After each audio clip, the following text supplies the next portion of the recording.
Hello students, welcome to our YouTube channel Chem Solver Academy. आज की video में हम पढ़ेंगे यूजेस ऑफ इंडक्टिव इफेक्ट। इससे पिछली वीडियो में हमने इंडक्टिव इफेक्ट पढ़ा था। आज देखेंगे इंडक्टिव इफेक्ट के यूजेस क्या क्या होते हैं।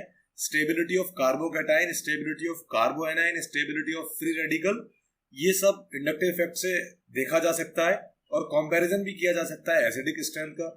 चलिए एक एक करके सबको देखते हैं किस तरह इन सब चीजों में इंडक्टिव इफेक्ट का इस्तेमाल हम कर सकते हैं। सबसे पहले देखते हैं स्टेबिलिटी ऑफ कार्बोकैटायन।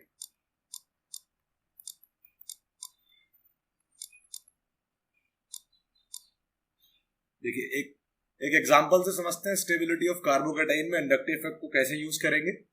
देखिए एक 3 डिग्री कार्बोकैटायन आप ले लीजिए, दिस इज 3 डिग्री कार्बोकैटायन। फिर एक सेकेंडरी कार्बोकैटायन आप ले लीजिए, this is secondary carbocation. Okay, अब आप एक प्राइमरी कार्बोकैटायन ले लीजिए। Okay, now this is primary carbocation, secondary and 3 degree carbocation. देखिए इसकी स्टेबिलिटी को चेक करने के लिए आपको इंडक्टिव इफेक्ट देखना होगा इन सारे मिथाइल ग्रुप्स का जो कार्बोकैटायन से अटैच हुए हैं। ठीक है, अब देखिए alkyl group plus I effect show करते हैं, मतलब मिथाइल ग्रुप भी प्लस आई इफेक्ट शो करेगा। प्लस आई इफेक्ट का मतलब होता है इस कार्बोकैटायन को वो माइनस चार्ज देगा, और यहाँ पे 3 मिथाइल ग्रुप में तो 3 माइनस चार्ज यहाँ पे आएंगे हमारे पास। 3 मिथाइल ग्रुप की वजह से 3 माइनस चार्ज आएंगे, तो इस कार्बोकैटायन के ऊपर 3 डेल्टा माइनस चार्ज है। ओके, और इसके ऊपर 2 डेल्टा माइनस चार्ज आएंगे। अब ये माइनस चार्ज कैसे आता है, डेल्टा माइनस चार्ज किस तरह आता है, क्या होता है, क्यों आता है, अगर आपको ये देखना है तो मैंने पिछला वीडियो बनाया था इंडक्टिव इफेक्ट के ऊपर, तो आप उस वीडियो को भी देख सकते हैं। आई बटन में मैं उसका लिंक लगा दूंगा, आप आई बटन पे क्लिक करके भी वो वीडियो देख सकते हैं।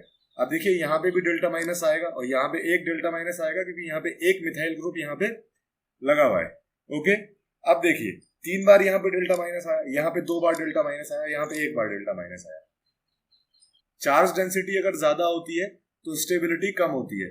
अब आप देखिए ये जो सारे तीनों कार्बोकैटायन है इनके ऊपर एक प्लस चार्ज होगा, लेकिन इस प्लस चार्ज की डेंसिटी को कम करने के लिए एक नेगेटिव चार्ज इनको मिल रहा है।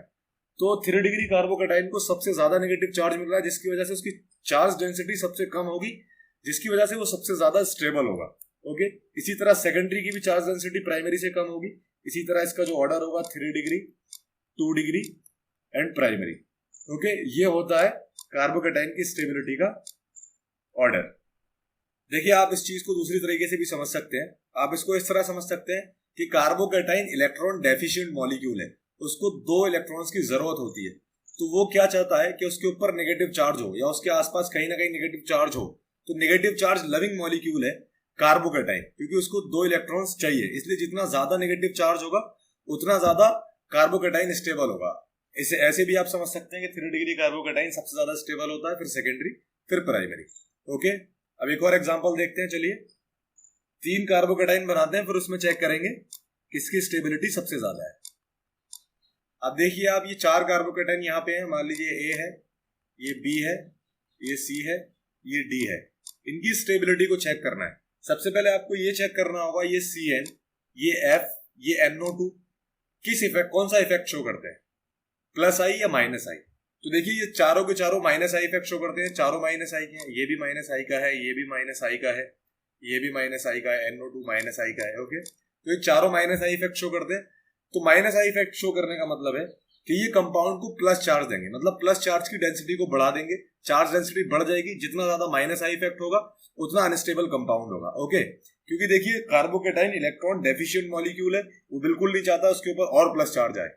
ओके, तो देखिए सबसे पहले ऑर्डर लिखते हैं, माइनस आई इफेक्ट का ऑर्डर क्या होगा। सबसे ज्यादा माइनस आई इफेक्ट शो करता है NO2, उसके बाद CN, उसके बाद F।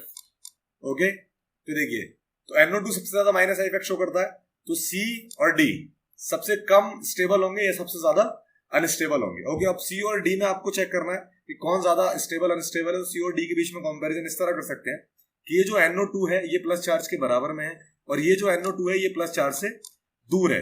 तो inductive effect distance dependent effect है, तो यहाँ पे इंडक्टिव इफेक्ट ज्यादा होगा क्योंकि ये प्लस चार्ज के बराबर में है, यहाँ पे थोड़ा कम होगा क्योंकि ये प्लस चार्ज से दूर है। तो इस पास होने की वजह से बड़ा डेल्टा प्लस देगा इसके ऊपर, और ये थोड़ा छोटा डेल्टा प्लस देगा इसके ऊपर दूर होने की वजह से। ओके, तो इसका मतलब ये होगा कि D ज्यादा स्टेबल होगा एज कंपेयर टू C, क्योंकि प्लस चार्ज की डेंसिटी D पे कम होगी NO2 के दूर होने की वजह से।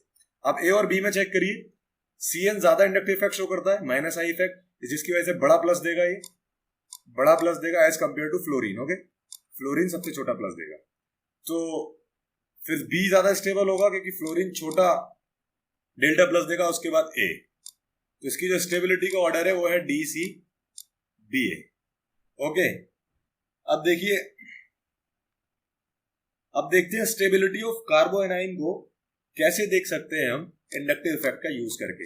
बिल्कुल सेम कॉन्सेप्ट इसमें भी लगता है, स्टेबिलिटी ऑफ कार्बोएनाइन में भी। स्टेबिलिटी ऑफ कार्बोएनाइन चेक करेंगे तो किस तरह करेंगे, देखिए। फिर एग्जांपल लेते हैं, एक 3 डिग्री कार्बोएनाइन लेते हैं। आप एक 3 डिग्री कार्बोएनाइन ले लीजिए, फिर सेकेंडरी कार्बोएनाइन ले लीजिए, फिर प्राइमरी कार्बोएनाइन ले लीजिए। ओके,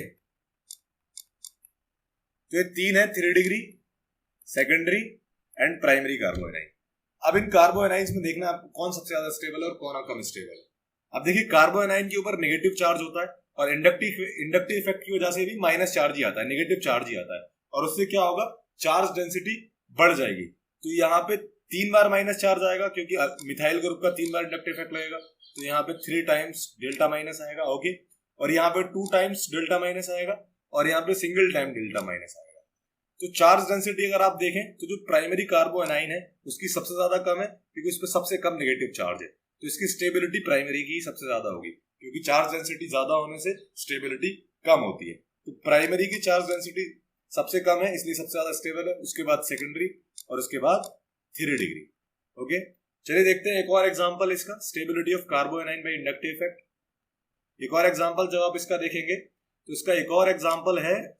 अब देखिए ए बी एंड सी, ये 3 आपको कार्बोएनाइंस गिवन है, आपको बताना है कौन ज्यादा स्टेबल होगा और कौन कम स्टेबल होगा।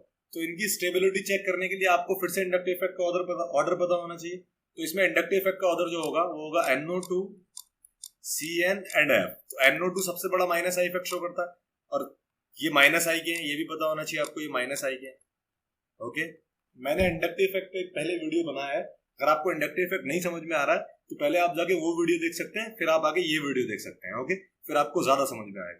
तो देखिए NO2 CnF, तो सबसे बड़ा माइनस आई इफेक्ट शो करेगा NO2 की वजह से सबसे बड़ा डेल्टा प्लस इसके ऊपर आएगा, और फिर Cn की वजह से बड़ा डेल्टा प्लस आएगा यहाँ पे, और सबसे छोटा डेल्टा प्लस फ्लोरीन की वजह से आएगा, सबसे छोटा डेल्टा प्लस। ओके, तो देखिए नेगेटिव चार्ज की डेंसिटी को प्लस चार्ज ने कम कर दिया, तो सी पे जो डेंसिटी है, चार्ज डेंसिटी, वो सबसे ज्यादा कम है। सबसे ज्यादा कम जो चार्ज डेंसिटी है वो सी पे है, उसके बाद ए पे है, उसके बाद बी पे है। तो इसका जो ऑर्डर ऑफ स्टेबिलिटी है वो है CAB। तो आप इसको इस तरह भी समझ सकते हैं कि कार्बोएनाइन इलेक्ट्रॉन रिच मॉलिक्यूल है, वो बिल्कुल भी नहीं चाहेगा उसके ऊपर इलेक्ट्रॉन्स आए, और वो चाहता है कि इसके ऊपर प्लस चार्ज आए क्योंकि वो इलेक्ट्रॉन रिच मॉलिक्यूल है। जिसके ऊपर सबसे ज्यादा प्लस चार्ज आएगा वो सबसे ज्यादा स्टेबल कार्बोएनाइन होगा। ओके, आइए अब देखते हैं फ्री रेडिकल की स्टेबिलिटी किस तरह चेक करते हैं। स्टेबिलिटी ऑफ फ्री रेडिकल, देखिए स्टेबिलिटी ऑफ फ्री रेडिकल में क्या है, स्टेबिलिटी ऑफ फ्री रेडिकल में भी 3 एग्जांपल्स लेते हैं। एक 3 डिग्री, फिर एक 2 डिग्री फ्री रेडिकल लीजिए, फिर एक प्राइमरी फ्री रेडिकल लीजिए, और आप इसमें चेक करिए कि स्टेबिलिटी किसकी ज्यादा होगी। देखिए इसमें स्टेबिलिटी चेक करने के लिए फिर से आपको देखना पड़ेगा क्या करना है। देखिए फ्री रेडिकल जो होता है उसके पास एक इलेक्ट्रॉन की कमी है, अगर एक और इलेक्ट्रॉन हो तो उसका ऑक्टेट कंप्लीट हो जाएगा। एक इलेक्ट्रॉन की कमी है, इसका मतलब ये इलेक्ट्रॉन डेफिशिएंट मॉलिक्यूल है। ये चाहता है अपने ऊपर नेगेटिव चार्ज को लाना, इसके ऊपर जितना ज्यादा नेगेटिव चार्ज आएगा, इसका मतलब ये हुआ free radical negative charge loving molecule है। जितना ज्यादा नेगेटिव चार्ज फ्री रेडिकल के ऊपर होगा उतना ज्यादा स्टेबल फ्री रेडिकल होगा। तो यहाँ पे 3 बार इंडक्टिव इफेक्ट लगेगा मिथाइल का, 3 बार डेल्टा माइनस आएगा, यहाँ पे 2 बार डेल्टा माइनस आएगा, और यहाँ पे 1 बार डेल्टा माइनस आएगा। तो जो स्टेबिलिटी का ऑर्डर होगा वो होगा 3 degree, 2 degree and primary. Okay, आइए अब देखते हैं किस तरह आप एसिडिक स्ट्रेंथ का कंपैरिजन करते हैं यूजिंग इंडक्टिव इफेक्ट। 2 अल्कोहल लेते हैं, सबसे पहले 2 अल्कोहल लेते हैं। एक अल्कोहल ये, अब एक और अल्कोहल लीजिए, आप एक अल्कोहल ये ले लीजिए। ओके, अब आप दोनों का H+ बाहर करिए, दोनों का H+ बाहर करिए। मान लीजिए दोनों का H+ हम बाहर करेंगे तो इस तरह एक अल्कोक्साइड आयन बनेगा और H+ बाहर जाएगा। यहां पे भी H+ बाहर करिए दूसरे वाले का, इसका H प्लस बाहर करेंगे तो फिर से एक अल्कोक्साइड आयन बनेगा और इस तरह का रिएक्शन होगा। तो देखिए H प्लस बाहर करने के बाद ये अल्कोक्साइड आयन बन रहे हैं दोनों में। अब देखिए अगर अल्कोक्साइड आयन जो इन दोनों में जो अल्कोक्साइड आयन ज्यादा स्टेबल होगा वो रिएक्शन ज्यादा तेज होगी। अगर ये अल्कोक्साइड आयन ज्यादा स्टेबल है तो ये रिएक्शन ज्यादा तेज होगी आगे की तरफ। ओके, तो अब पहले चेक करते हैं अल्कोक्साइड आयन की स्टेबिलिटी। तो अल्कोक्साइड आयन की स्टेबिलिटी चेक करने के लिए आप इंडक्टिव इफेक्ट लगाइए। तो जब आप इंडक्टिव इफेक्ट लगाएंगे तो इस आयन के ऊपर जो ये है, ये अल्कोक्साइड आयन, इसके ऊपर एक तो इस मिथाइल ग्रुप का आई इफेक्ट लगेगा और एक इस इथाइल ग्रुप का आई इफेक्ट लगेगा। ओके, तो मिथाइल ग्रुप का आई इफेक्ट एक तरफ से लग रहा है, दूसरी तरफ से इथाइल ग्रुप का आई इफेक्ट लग रहा है। एक तरफ से डेल्टा माइनस मिथाइल ग्रुप का, एक तरफ से डेल्टा माइनस इथाइल ग्रुप का। इथाइल ग्रुप का डेल्टा माइनस थोड़ा बड़ा होता है as compared to methyl group का डेल्टा माइनस। ओके, और यहाँ पे जो आई इफेक्ट लगेगा दोनों तरफ से मिथाइल ग्रुप का लगेगा, तो डेल्टा माइनस दोनों तरफ से एक ही बराबर रहेगा, मिथाइल ग्रुप का डेल्टा माइनस है दोनों तरफ। तो आप देखिए नेगेटिव चार्ज ज्यादा किसके ऊपर आया, इसके ऊपर ज्यादा नेगेटिव चार्ज आएगा क्योंकि इथाइल का जो डेल्टा माइनस है वो बड़ा होता है। ओके, और यहाँ पे एक मिथाइल और एक इथाइल, यहाँ पे एक मिथाइल और एक इथाइल का डेल्टा माइनस है, यहाँ पे दोनों मिथाइल के डेल्टा माइनस है, तो कम नेगेटिव चार्ज इस वाले अल्कोक्साइड आयन के ऊपर है। ओके, तो ये वाला अल्कोक्साइड आयन, इसके ऊपर नेगेटिव चार्ज की चार्ज डेंसिटी कम है तो ये ज्यादा स्टेबल है। अगर ये ज्यादा स्टेबल अल्कोक्साइड आयन है तो इस पे H प्लस ज्यादा प्रोड्यूस होगा, रिएक्शन ज्यादा फॉरवर्ड में फास्ट होगी, इसलिए ये ज्यादा एसिडिक होगा। ओके, तो आप पहले अल्कोक्साइड आयन बनाइए, फिर चेक करिए कि रिएक्शन कौन सी ज्यादा फास्ट फॉरवर्ड होगी अल्कोक्साइड आयन की स्टेबिलिटी को चेक करने के बाद। तो ये रिएक्शन ज्यादा फास्ट फॉरवर्ड होगी तो ये अल्कोहल ज्यादा एसिडिक होगा as compared to this alcohol. आप इस तरह रिएक्शन मत कराइए, बस आप ऐसे ही चेक कर लीजिए कि किस अल्कोहल के ऑक्सीजन के ऊपर कम इंडक्टिव इफेक्ट है, वो अल्कोहल ज्यादा एसिडिक होगा। अगर इन दोनों में हम देखें तो इसके ऊपर इस अल्कोहल के ऊपर कम इंडक्टिव इफेक्ट है जिसकी वजह से ये अल्कोहल ज्यादा एसिडिक होगा। चलिए अब देखते हैं कार्बोक्सिलिक एसिड की एसिडिक स्ट्रेंथ इंडक्टिव इफेक्ट से चेक करके। ओके, मान लीजिए ये दो कार्बोक्सिलिक एसिड हमारे पास है, A and this is B।